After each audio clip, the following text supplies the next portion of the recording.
Hello. Hello. Hi. Hello everyone. Os! Hello, what's up everyone? This is Senpai Kit and welcome to Senpai Kit's Karate Vlog. Today, I will be sharing to you my experience with the second PKF NSA National Open Age Group Championship and selection for the CKF. So, we arrived there Saturday morning, really early. We're only 4 or 5 from our club and all of us are 14 years old above. So, yeah, the day passed by.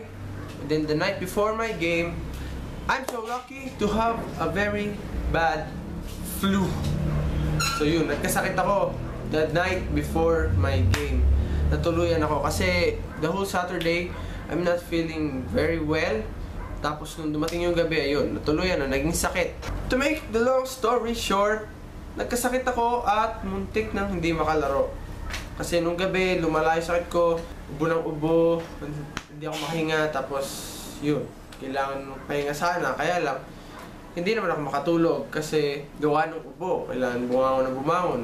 So, imbis na makabawi ng lakas, hindi na ako nakabawi ng lakas.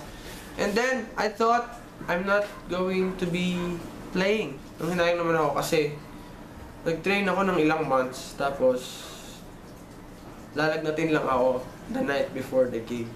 So yun, anong naging inspirasyon ko? Bakit ako lumaban pa rin, lumaro pa rin? Kasi nga dahil doon. Tapos, napanood ko kasi yung Empty Hand the movie. This indie film, I watched this. Tapos, yung isang bata dito ay nagkaroon din ng sakit, pero lumaro pa rin siya. So, na-inspire ako doon. Tsaka yung isa namin kasama, si Philip.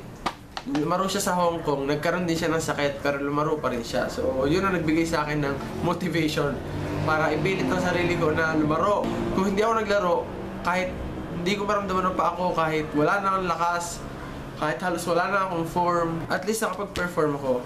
Kasi sigurado, kung hindi ako nag-perform, manlulumbay lang ako for the whole month. Tingin ko ang causes nun ay kasi few days before the tournament, hindi yata ako nakakain ng maayos kasi puro delata yata yung nakakain ko. Tapos, the night before, natulog ako ng 12 o'clock. Tapos gumising ng 4 o'clock. So, kulang ng ng tulog. Friday night. Kulang din ng tulog. So, payo ko sa inyo, huwag niyong gagayahin yon. Be more disciplined, matulog ng maaga at kumain ng maayos para maiwasan yung sakit. Kasi paano ka magpe-perform kung meron ka namang sakit? So, lesson learned, magbabatay pa ako ng mas maayos sa kinakain ko at saka sa oras ng tulog. Hindi na dapat maulit mangyari yon kasi sayang ang training. Prepare ka ng ilang buwan. Tapos, ganun lang yung mangyayari. Anyway, I have posted some videos of the past tournament, PKF NSA National Open Age Group and Selection Tournament on my vlog. So, you can check it out on this link here. Now, I will be starting to prepare for the PNG, Philippine National Games. Ilang days na lang ba? Meron pang 33 days. So, I have that calendar there made up. So, yun. Malapit na ang PNG. Kailangan maghanda. Kailangan hindi ako magkasakit at mailabas ko naman lahat ng training ko para hindi naman sayang. So, yun lang. Para naman din na mabigyan ko ng magandang laban ng kalaban ko. Kung sino man ang magiging katapat ko sa darating na PNG. So, that's it guys. If you have anything in mind that you want to share, you want to put comment and some tips on how can I prevent getting sick before the game, put it on the comment section below. At yeah, don't forget to watch the National Games videos I have on my channel. Thank you for watching. See you again on the next video. Bye.